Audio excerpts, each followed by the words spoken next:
afternoon here in Korea. Michelle Park here with the latest weather forecast.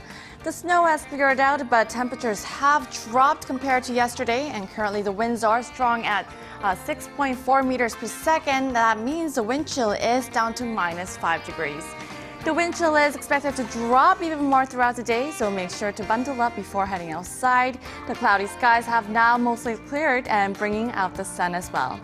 However, more heavy snow is expected to fall tomorrow, starting from the west of the peninsula and eventually expanding across the whole nation.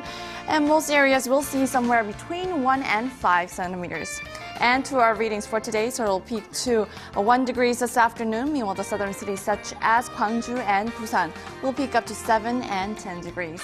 And moving over to other regions such as Jeju Island peaks up to 10. Dokdo hits 6 degrees, while Mangkang be a bit chilly at -1. Well, that's all for now. I'm Michelle Park. Now, here's a look at the weather conditions around the world.